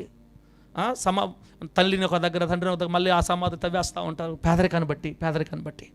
బిడ్డ, నువ్వు ఆరాధించే దేవుడు ఘనమైన దేవుడు. నువ్వు క్షేమంగా ఉంటే నిన్ను చూడాలని కోరుకుంటున్నాడు ఆయన. బిడ్డ, ఇంకొక మాట చూడండి, ప్రార్థన చేస్తాను. మొదటి తిమోతి పత్రిక అన్న ఫోన్లో అన్న జయం యేసు రక్తం జయం పాట తీసి పెడతావన్నా? తీసిపెట్టు. తిమోతికి రాసిన మొదటి పత్రిక 6వ అధ్యాయం 17వ వచనం చూడండి. తిమోతికి రాసిన మొదటి పత్రిక 6వ అధ్యాయం 17వ వాక్యంలో ఏం రాయబడిందంటే, ఇవన్నీ మీరు రాసి పెట్టుకోవాలి, ఇదే మనకు ధైర్యం. ఇహమందు ధనవంతులైన వారు గర్విష్ఠులు కాక, అస్థిరమైన ధనమునందు నమ్మిక ఉంచక, సుఖముగా అనుభవించుటకు సమస్తమును మనకు ధారాళముగా దయచేయు దేవుని యందే నమ్మిక ఉంచుడని ఆజ్ఞాపించుము అని రాశారు పౌలు గారు. తిమోతికి ఏం చెప్తున్నాడంటే, తిమోతి, అస్థిరమైన ధనమునందు, లోకంలో ఉండే ధనభోగాలను అతిశయించకుండా నీ విశ్వాసుల్ని సమస్తాన్ని మనకు ధారాళంగా దయచేసిన ఆ సమస్తాన్ని ప్రజలు సుఖముగా అనుభవిస్తుంటే, సుఖముగా అనుభవించినప్పుడు వారిని చూచి సంతోషపడతాడన్న దేవుడు. అబ్బా, ఏ దేవుడైతే మనం సుఖముగా సమస్త అనుభవిస్తూ ఉన్నప్పుడు మనల్ని చూసి, మన క్షేమాన్ని చూసి ఆనందిస్తాడో ఆ దేవుని యందు నమ్మకం పెట్టుకోమని చెప్పి విశ్వాసుల్ని. డబ్బు మీద, ఆస్తుల మీద, బంగారం మీద కాదు. హోలీ జడ్జి విశ్వాసులారా, ఈరోజు రాత్రి నేను మీకు వాక్యం చెప్పేది ఏంటంటే, ఈ రోజు నుంచి బంగారం మీద పడండి, డబ్బు మీద పడండి. ఎటు చూసిన డబ్బు డబ్బు డబ్బు అని కాదు నేను చెప్పింది ఇప్పుడు దాకా మీకు. అస్థిరమైన ధనం, ఈ లోకంలో మనం బతుకున్నంత వరకే మన ధనం ఉపయోగపడద్దు, ఆ తర్వాత ఉపయోగపడదు. అయినా ఈ భూమి మీద బ్రతికి ఉన్నంత వరకు నువ్వు క్షేమంగా బతకాలని తండ్రి కోరుకున్నాడు కాబట్టి ఈ భూమి మీద మనకు అన్నీ ఇస్తాడు ఆయన. కానీ మన మనసు మాత్రం అస్థిరమైన ధనం మీద నిలపకుండా దానిని మనకు ధారాళంగా దయచేసి, సమస్తము సమృద్ధిగా దయచేసి, ఆ సమృద్ధిని మనం అనుభవిస్తూ సంతోషిస్తున్నప్పుడు మన క్షేమాన్ని చూచి ఆనందిస్తున్న మన దేవుని మీద మన నమ్మకం పెట్టుకోవాలని వాక్యములో రాయబడి ఉంది. దేవునికి స్తోత్రం కలుగును గాక. చెప్పండి గట్టిగా హల్లెలూయా. బిడ్డలారా, మన దేవుడు మనకి సమస్తాన్ని కొంచెం ఇస్తాడా, ధారాళంగా ఇస్తాడా? బైబిల్ ఏం రాయబడింది? ధారాళంగా. నీ కోసం దేవుడు తలుపు తెరస్తాడంతే, అలా కొమ్మరించబడిపోతాయి నీ మీద యేసునామములో ఆశీర్వాదాలు. నువ్వు ఊహించలేవు తల్లే, అక్క, చెల్లిలా. ఆయన నీ కొరకు ద్వారం తెరిస్తే ఆ ఆశీర్వాదాల ఓట నీ వల్ల కాదు పట్టుకోవడం. అసలు నువ్వు ఎలా అయిపోతావో తెలియదు. నీ కొరకు దేవుడు సమస్తాన్ని ధారాళంగా ఇస్తాడని బైబిల్ చెప్పింది. సమస్తం ధారాళంగా మనకు ఎందుకు ఇస్తాడో తెలుసా? సుఖంగా అనుభవించాలని. కష్టంగా అనుభవించాలనే, సుఖంగా అనుభవించాలని. ఒకే నైట్ ప్యాంటు, ఒకే టీషర్టు సంవత్సరాలు వాడితే అదేం ఆశీర్వాదం? అది 8 జతలు ఉండాలా. ఒక రోజు వేసింది ఒక రోజు వేయకూడదు, అంతే. అట్ట వేయాలి మనం. అది ధారాళంగా ఇవ్వడం అంటే దేవుడు. ఒకే లుంగి, ఒకటే బనీను సంవత్సరం, ఇదేం ఆశీర్వాదం కదా? నాకు అర్థం కాల. డేవిడ్, ఒకటే ప్యాంటు, ఒకటే సొక్క సంవత్సరం, ఇదేం ఆశీర్వాదము? మనం పిసినారోళ్ళం. మనము డబ్బులు ఎట్లా పాస్టర్ గారు ఖర్చు పెట్టకూడదు పాస్టర్ గారా? ఒకటే రోజు రాత్రి మాదమాషులు బట్టి కాదు. మన దేవుడు మనకి ధారాళంగా దయచేసే దేవుడు. ఆమేన్ చెప్పండి. సమృద్ధిగా. పాతది మిగిలి ఉండగానే కొత్తది వచ్చి చేరాలంట మన ఇంట్లో. దేవుడు మనల్ని ఆశీర్వదించడం ప్రారంభిస్తే పాతది అట్టే స్టాకులో ఉంటుంది, కొత్త వచ్చి చేరిపోవాలి. ఆమేన్ చెప్పి గట్టిగా. పోయిన సంవత్సరం కుట్టించుకున్న బట్టలు ఇంకా వాడకముందే కొత్త బట్టలు వచ్చి చేరాలా. అట్లాగని డబ్బు అంతా బట్టల కోసం పెడబాకనమ్మా. మళ్ళీ ఆడవాళ్ళతో పని కాదు. బీరువాల్లో 400 చీరలు ఉంటాయి, కొంటానే ఉంటారు. ఆ 400 చీరలు వేసేది లేదు. ఆ డబ్బు అంతా వేస్ట్. బత్త సంపాదించుకోరాటం, చీరలోళ్ళకి చీరలే దుప్పట్లే కడతా ఉంటారు వాళ్ళకి, ఇంకా అన్ని కొంటవే, వాడేదే ఉండదు. జ్ఞానవంతురాళ్ళలాగా మనం ఉండి వాడి అయిపోయిన తర్వాత ఇంకా అయిపోతున్నాయి అన్నప్పుడు తీసుకోవాలి, కానీ మొత్తం షోకేజీలో పెట్టి మ్యూజియంలో చూసుకోవడానికి మాత్రం కొనబల్లే. నా మాట అర్థమైతే గట్టిగా హల్లెలూయా చెప్పండి గట్టిగా హల్లెలూయా. నమ్మితే నీవు నమ్మిన ఎడల దేవుని మహిమని చూస్తావు. మనకు డబ్బు అవసరం లేదు తల్లే, మనకు దేవుడు ఉన్నాడు. నా దేవుడు నేను క్షేమంగా ఉంటే చూసి ఆనందించాలనుకుంటాడు. కాబట్టి నాకు ఈ ప్రభువా, నన్ను దీవించు ప్రభువా, నా వల్ల నీకు మహిమ కలగాలి ప్రభువా, నా వల్ల నీకు ఘనత రావాలి ప్రభువా, నా క్షేమాన్ని చూడాలనుకుంటున్నావా, నాకు ఆశగా ఉంది తండ్రి అని చెప్తే నీ పరిస్థితులన్నీ విప్లవాత్మకంగా మార్చి నీ కొరకు దేవుడు సమస్తాన్ని ధారాళంగా ఇస్తాడు. ఎక్కడ నీకు కొరత ఉందో ఆ కొరత తీరుస్తాడు. అప్పుల్లో ఉన్నావా, అప్పులు తీరుస్తాడు. లేకపోతే సొంత ఇల్లు లేదా, స్థలం ఇచ్చి ఇల్లు కట్టిస్తాడు. తర్వాత పిల్లలకి ఉద్యోగాలు లేవా, ఉద్యోగాలు ఇచ్చి వాళ్ళని స్థిరపరుస్తాడు. బైక్ లేదా, మంచి బైక్ ఇస్తాడు. ఇంకా అభివృద్ధి చెంది కారు లేదా, కారు ఇస్తాడు. గవర్నమెంట్కి 1000 రూపాయలు ట్యాక్స్ కట్టేవాడు నేను దేవుడు మారుస్తాడు యేసు నామములో. కరెంటు వైరు తగిలించుకొని దొంగ కరెంటు వాడేవాడు నేను దేవుడు. కొంతమంది మంచి వాళ్ళు ఉంటారు, ఏసీలకి కరెంటు పెట్టరు, మీటర్ పెట్టరు, ఏసీ డైరెక్ట్ కరెంట్ ఇచ్చేస్తారు అంతే. ఉంటారు చేతిలో ఉంటుంది. ఏంది ఏదైనా ఉంటారు, ఏదో వాళ్ళ రూట్లో వాళ్ళు ఉంటాయి. ఏసీ ఎంత వాడినా మీటర్ తిరగకుండా చేసేస్తారంతే. నేను మాట్లాడేది దేవుని బిడ్డల గురించిలే, పాపం బిడ్డలు మనం వేరే వాళ్ళే, మనము మన గురించి చెప్తున్నాం. మనలో కూడా చాలామంది మీరు అవాక్ అవుతారు. కొన్ని చర్చిల్లోనే హల్లెలూయా అంతే, ఇంకా చెప్పకూడదు దాని గురించి. కొన్ని చర్చిల్లోనే ఏసీలు వాడినా కరెంట్ మీటర్ తిరగదు, అట్లా చేసేస్తారు. అంటే ప్రభుత్వానికి అన్యాయం చేస్తారనమాట. అట్లా కోరుకోవాలి మనల్ని దేవుడు. నువ్వు 10 ఏసీలు వాడితే 20,000 కరెంటు బిల్లు కట్టాలి. నువ్వు వేస్తున్నావు అలాగే చెప్పు గట్టిగా హల్లెలూయానే. 50,000 కరెంటు బిల్లు కట్టాలా, 1,00,000 రూపాయలు కరెంటు బిల్లు కట్టాలా. నీ ద్వారా 1,000 రూపాయలు గవర్నమెంట్కి పోవాలి వేస్తున్నామలో. మనం తింటమే కాదు, మన గిన్నె నిండి పొంగి పొరలాలని చెప్పింది వాక్యం మనకే. నా బియ్యం నేనే తింటా, ఎవరెవరు పెట్టడం, ఈ 10 కేజీలు నేనే తింటా అనకూడదు. ఆ 10 కేజీలు పొంగి పొర్లితే నీతో పాటు 10 మంది పేదవాళ్ళు కూడా తినేటట్టుగా నేను ఆశీర్వదించాలని దేవుడు కోరుకుంటున్నాడు. నువ్వు కొంతకాలం వాడిన బట్టలు తీసి పేదవాళ్ళకి ఇవ్వాలి. అవసరమైతే నువ్వే కొత్త బట్టలు కొని పేదవాళ్ళకి ఇవ్వాలా. నీ చేతులు నిండాలని దేవుడు కోరుకుంటున్నాడమ్మా. నేనైతే లక్షలు కట్టాలని ఆశ ఉంది నాకు. గవర్నమెంట్కి లక్షలు కట్టాలి యేసునామాలు అంతే. హోలీ జడ్జి మినిస్ట్రీస్ నుంచి లక్షలు పోవాలి గవర్నమెంట్కి. మన డబ్బు ద్వారా రోడ్లు వేయాలామే చెప్పు. ఏదో ఆశకి అద్దెం ఉంది, కోరుకో. మనదైతే మనం బాధపడాలా. నా బిడ్డలారా, నేను ధనవంతుణ్ణి, మిమ్మల్ని ఆస్వాదించడానికి నేను దరిద్రంగా భూమి మీదకి వచ్చాను. నా దారిద్ర్యాన్ని బట్టి మీరు దీవించబడతారా, మీరు క్షేమంగా ఉండి నేను చూడాలనుకుంటున్నానని ఆయన చెప్పినప్పుడు నమ్మడానికి ఏమి, మీరు నమ్మితే గొప్ప కార్యాలు చూస్తారు యేసు నామములో. గట్టి చెప్పండి హల్లెలూయా. నా ప్రియమైన దేవుని గ్రామస్తులారా, దూరం నుంచి మాట్లాడుతున్న ప్రియులారా, మీలో కూడా పేదరిక అంచుల్లో పడి మనశ్శాంతి లేక, నెమ్మది లేక, పేదరికంలో తినడానికి తిండి అందుబాటులో లేక, బట్టలు లేక, శాపాన్ని దరిద్రతను అనుభవిస్తున్నట్లయితే ఈరోజు రాత్రి నేను ప్రకటిస్తున్న నజరేయుడైన యేసు మీరు దీవించబడాలని కోరుకుంటున్నాడు. యేసునామంలో పేదరికంలోంచి మీరు తొలగించబడి మీరు ఆశీర్వాదకరంగా బ్రతకాలని కోరుకుంటున్నాడు. ఆయన మనలందరినీ ఆశీర్వదించడానికి ఇష్టపడి మనము క్షేమముగా ఉంటే చూసి ఆనందించాలని కోరుకుంటున్నాడు.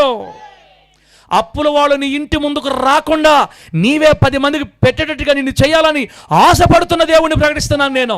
ఎక్కడ ఉన్నావో బిడ్డ, సహోదరుడా, నువ్వు ఎంత దూరంలో ఉన్నా ఒక్కసారి యేసు వైపు నీ మనసు తిప్పి, తండ్రి నువ్వు నిజదేవుడు అయితే నా పేదరికం వచ్చి నన్ను లేవనెత్తయ్యా, అప్పుడు నేను నిన్ను నమ్ముకుంటాను అడగండి.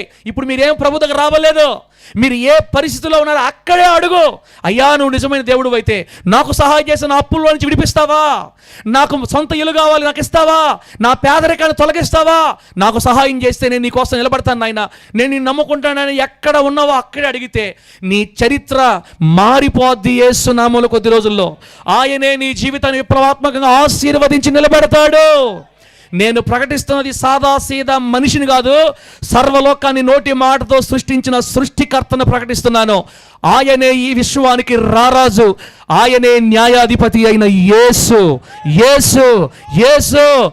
కొట్టమని ఓరకు అడగండి, నేను ఇంకా కొట్టు. దేవుడి నామానికి మహిమ కలుగును గాక. గట్టి చెప్పండి హల్లెలూయా. మీకు కూడా రోషం ఉంటే లక్షలు కట్టాలి మీరు. ఎవరికి? పన్ను కట్టమని బైబిల్ చెప్పింది. యేసుక్రీస్తు పన్ను కట్టారా కట్టలేదా?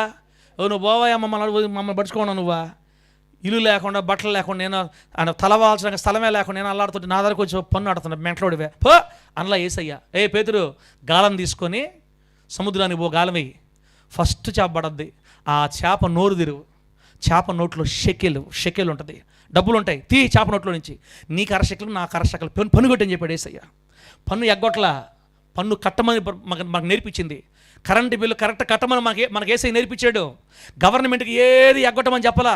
నీటి పన్ను కట్టాలి, ఇంటి పన్ను కట్టాలి, కుళాయి పన్ను కట్టాలి, అది కట్టాలి, ఇది కట్టాలి, కట్టమని దేవుడు చెప్తుంటే అమ్మఒడి ఇంకా పడలేదేంది, ఈ 18,000 ఇంకా ఇలేదేంది, ఇంకా దాన్ని ఉంటారు ఆ బండి వస్తుంది ఏంటంటే బియ్యం బండి, స్టోర్ బియ్యం ఇంకా రాలేదేంది.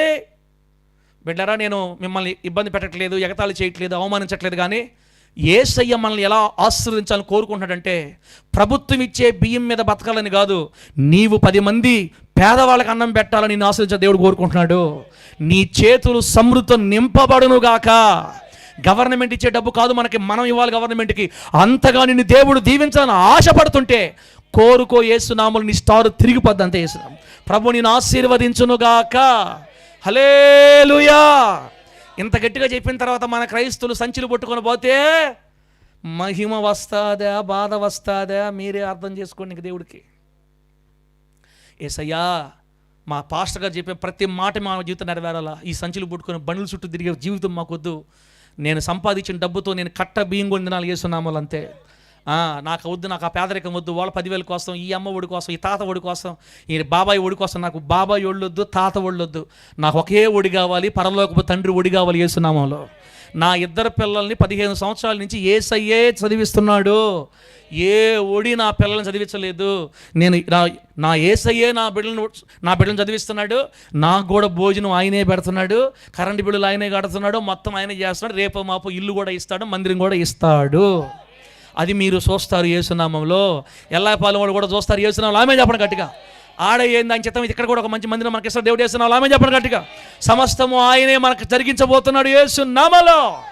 దీని అంతటికి కారణం మనల్ని ధనవంతులుగా చేయడానికి 2000 సంవత్సరాల క్రితం భూమి మీదకి దరిద్రుడిగా దిగి వచ్చిన యేసయ్య మాత్రమే కారణం.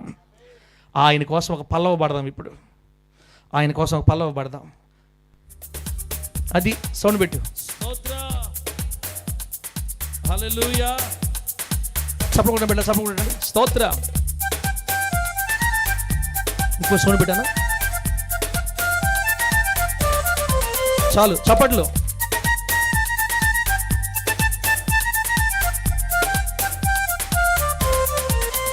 హల్లెలూయా.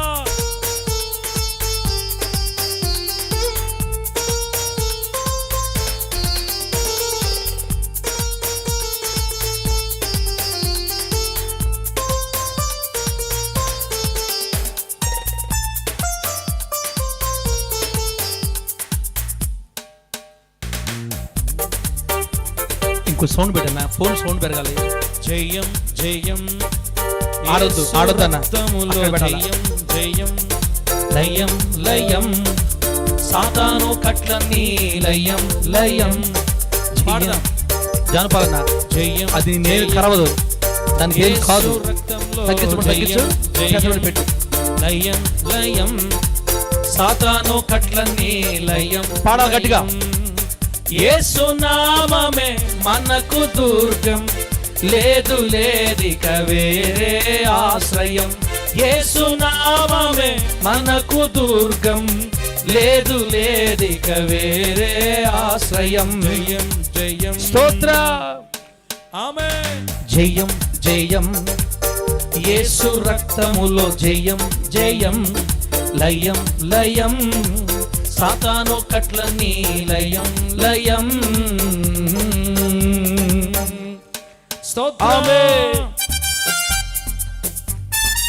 ఒక వచ్చిన పాడదాం. నా ప్రియమైన గ్రామస్తులారా, పేదరికంలో బాధపడుతున్నట్లయితే, అప్పుల్లో బాధపడుతున్నట్లయితే, శాపములో దరిద్రతలో కన్నీళ్లు విడుస్తున్నట్లయితే, నీకు సహాయం చేయడానికి ఎవ్వరూ లేరని నువ్వు బాధపడుతున్నట్లయితే, తల్లిదండ్రులు వదిలేశారని, బంధుమిత్రులు వదిలేశారని, అన్నదమ్ములు పట్టించుకోవట్లేదని, నాకు ఆదరణ ఎవరూ లేరని నువ్వు ఏడుస్తున్నట్లయితే, సహోదరుడా, ఈ రోజు రాత్రి నిన్ను ధనవంతుడిగా మార్చడానికి భూమి మీదకి దరిద్రుడిగా దిగి వచ్చిన యేసు నీకు ఉన్నాడు. ఆయన వైపు ఒక్కసారి చూడు, నీ జీవితం మారిపోద్ది యేసు నామములో.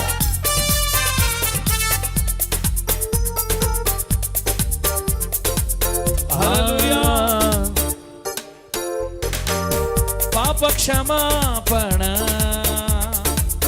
యేసు రక్తములోనే, శాప విమోచన ఆయన నామములోనే. పాపముల క్షమాపణ కూడా ఈయన రక్తంలోనే, పేదరిక నిర్మూలన కూడా యేసయ్య రక్తంలోనే.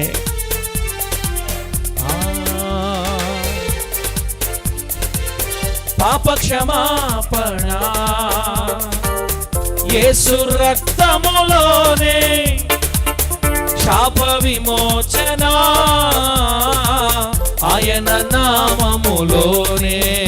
ఎంత ఘోర పాపికైనా క్షణములో విడుదల, ఆలస్యము చేశావో తప్పదు నీకు మూల్యం. ఎంత ఘోర పాపికైనా క్షణములో విడుదల, ఆలస్యము చేశావో తప్పదు నీకు మూల్యం.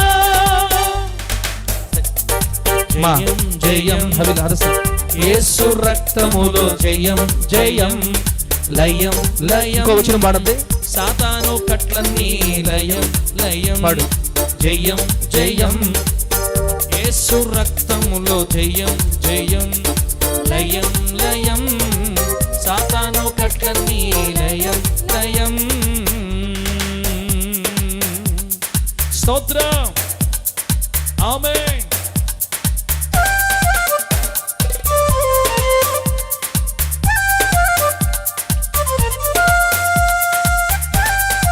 హల్లెలూయా.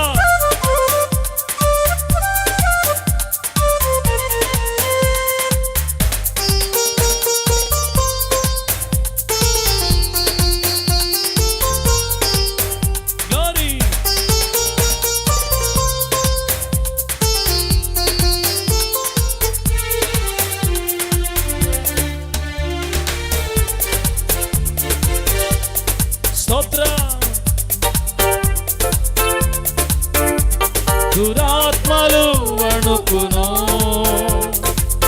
యేసు నామముకే, రోగము పోవును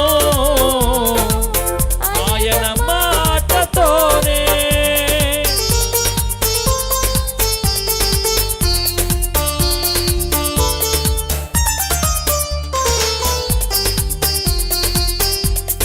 గ్లోరీ. దురాత్మలు వణుకును యేసు నామముకే, రోగము పోవును ఆయన మాటతోనే. ఎంత అలసి సొలసి ఉన్నా నీకు ఉంది నిరీక్షణ, నిర్లక్ష్యము చేశావో తప్పదు నీకు మూల్యం.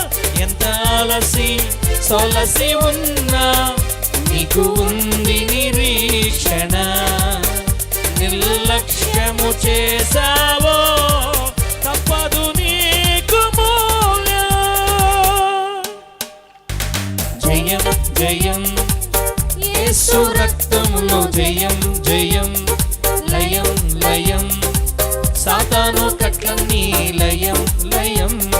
జయం జయం యేసు రక్తంలో జయం జయం, లయం లయం. సాతాను కట్లన్నీ లయం లయం. యేసు నామమే మనకు దుర్గం, లేదు లేదిక వేరే ఆశ్రయం. యేసు నామమే మనకు దుర్గం, లేదు లేదిక వేరే ఆశ్రయం. జయం జయం యేసు రక్తంలో జయం జయం, లయం లయం.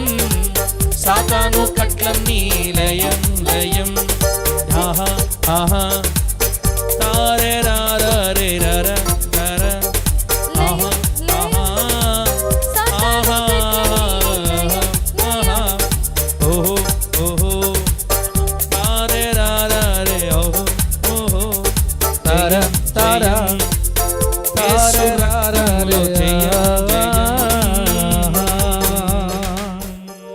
హల్లెలూయా. దేవునికి మహిమ కలుగును గాక. 3 నిమిషాల్లో ఆపేసి ప్రార్థన చేద్దాం ఈ గ్రామం గురించి బిడ్డలారా. 3 నిమిషాల్లో ఇంకెంతకంటే వాక్యం అవసరం లేదు. ఫుల్లుగా డైరెక్టర్ గారు ఫుల్లుగా ప్రజల హృదయాల్లోకి వెళ్ళిపోయింది. నీకు నాకు అర్థమైన సంగతి ఏంటంటే, మనము దరిద్రులుగా బ్రతకడం దేవుని చిత్తము కాదు అని అర్థమైపోయింది మనకి. మనం పేదరికంలో బ్రతకడం దేవునికి ఇష్టము లేదు అని అర్థమైపోయింది. మనము క్షేమముగా బ్రతికితే చూసి ఆనందించాలని కోరుకుంటున్నాడు అని అర్థమైపోయింది. బహుగా ఫలిస్తేనే దేవుడు మహింపరచబడతాడని అర్థమైంది. ఇక మీదటి నుంచి నాకు పేదరికం వద్దు ప్రభువా, అది పెట్టాను అసలు పెట్టాను, నాకు పేదరికం వద్దు ప్రభువా అని ప్రార్థన చేయండి. నన్ను లేవనెత్తు ప్రభువా అని ప్రార్థన చేయండి. కొంచెం తగ్గించన్నా. దేవా, మా సేవకుడి ద్వారా నాతో మాట్లాడావు. ఈరోజు నా చుట్టూ కూరుకుపోయినటువంటి నా సమస్యల్లో నుంచి నన్ను లేపుతావని నాకు నమ్మకం ఉంది. నాకు అసాధ్యం, నీకు సమస్య సాధ్యం నాయనా అని ప్రభువును కోరుకుంటే బిడ్డ, రాబోయే రోజుల్లో నిన్ను బట్టి నీ పిల్లలు ఆస్వాదించబడతారమ్మా. బైబిల్లో ఏం రాయబడిందంటే, దావీదు గారు చెప్తారు, నేను ఒకప్పుడు చిన్నవాడనై ఇంటిని, ఇప్పుడు ముసలివాడనై ఉన్నాను. నేను నా ప్రయాణంలో చూసిన తర్వాత నాకు అర్థమైంది ఏంటంటే, నీతిమంతులు విడవబట్టం కానీ, వాని తదనంతరం వాని పిల్లలు భిక్షమెత్తడం కానీ నేను చూడలేదు. యథార్థవంతుల వంశపు వారు దీవించబడతారు. నీతిమంతుని పిల్లలు దయా దాక్షిణ్యములు కలిగి ధర్మం ఇస్తారు. ఒకరి దగ్గర అడుక్కోరు, వాళ్ళు ధర్మం ఇస్తారు, అప్పులు ఇస్తారని రాయబడింది బైబిల్లో.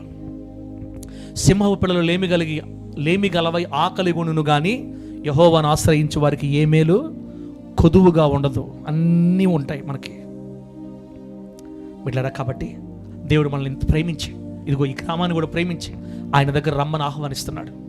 దూరం నుంచి మాటలు వింటున్న చెల్లిల్లారా, అక్కల్లారా, అమ్మా, నీ ఏడుపు ఉంటే, ఒకసారి ఏడుపులో ఉంటే ఏసై చూడక్క, అక్కడే ఉండు. అక్కడి నుంచే నువ్వేం ప్రభు దగ్గర రాబలేదు, నువ్వేం మారబలేదు. ప్రభువా నన్ను మారిస్తే, నా జీవితం మారితే అప్పుడు నేను నీ వైపు వస్తానని చెప్పు. నువ్వు వచ్చిన తర్వాత నీకు సహాయం చేయటం కాదు, నువ్వు అక్కడున్నప్పుడే నీకు సహాయం చేస్తాడు దేవుడు. నీ కష్టం ఏందో, నీ బాధ ఏందో చెప్పు ప్రభుతోటి. ఈరోజు రాత్రి 7 ఒక్క కన్నీళ్ళు బొట్టు చెప్పు, అయ్యా ఏసయ్యా, నువ్వు నిజమైన దేవుడు అయితే నా కష్టాలు తీర్చు, నా బాధలు తీర్చు, నా అప్పుల నుంచి లేవనెత్తు, నాకు ఈ రోగాన్ని బాగు చేయి. నువ్వు ఏం అడగతావు అడగక్క. చెడిలా తమ్ముడా అన్నా, మీరు ఏం అడగతారు అడగండి, మీరు అక్కడే ఉండండి. మీరు మొట్టమొదట ఆయన దగ్గర మేలు పొందిన తర్వాత వద్దురు. కానీ నా దేవుడు నా దగ్గరకు వస్తేనే చేస్తాను అని చెప్పే దేవుడు కాదు. నువ్వు ఎక్కడున్నా బాగుపడాలని కోరుకునే దేవుడు యేసు నామములో. నువ్వు మేలు పొందిన తర్వాత కృతజ్ఞత కలిగి నువ్వే వచ్చేస్తావు ప్రభు దగ్గరికి. నీ బాధలు ఏమని నిన్నున్నా ప్రభునితో మాట్లాడుతున్నాడు. దయచేసి ప్రభుని అడగండి, మీ సమస్య ఖచ్చితంగా దేవుడు తీరుస్తాడు. ప్రియమైన దేవుని బిడ్డలారా, బైబిల్ గ్రంథంలో మనకి యోసేపు ఉన్నాడు. ఐగుప్తులోనికి బానిసగా అమ్మివేయబడ్డాడు. ఒకరి ఇంట్లో పని చేస్తే కూడి పెడతారు, ఆ ఇంట్లో పని చేస్తే అన్నం పెడతారు, ఆ ఇంట్లో పని చేస్తేనే ఆ వ్యక్తికి ఆ రోజు భోజనం.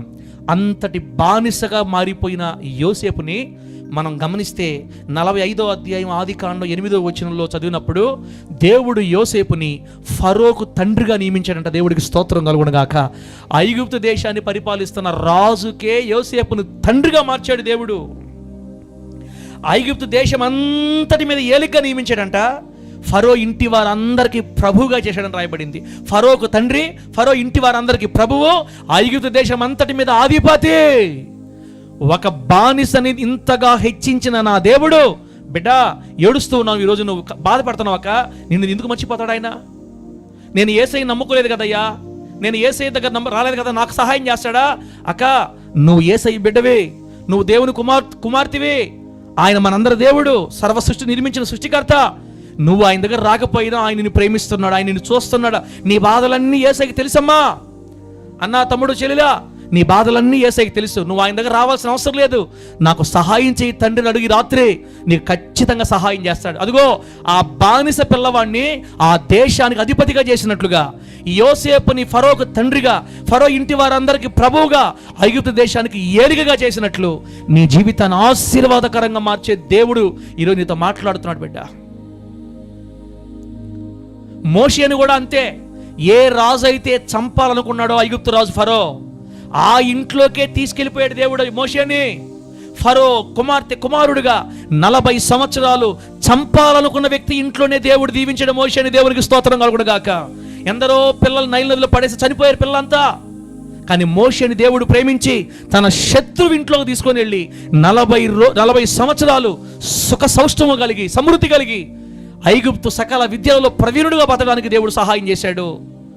ఎక్కడ పేదరికం అనుభవించి ఎక్కడ మరణానికి ఎదుర్కొంటున్నాడో అదే రాజు దగ్గర ఆశీర్వదించబడ్డాడు. ఆ తర్వాత రోజుల్లో బైబిల్లో మనం చదివితే మోషే నీ దేవుడు ఫరోకి దేవుడుగా నియమించాడు. మోషే నీవు ఫరోకు దేవుడుగా ఉంటావని చెప్పాడు.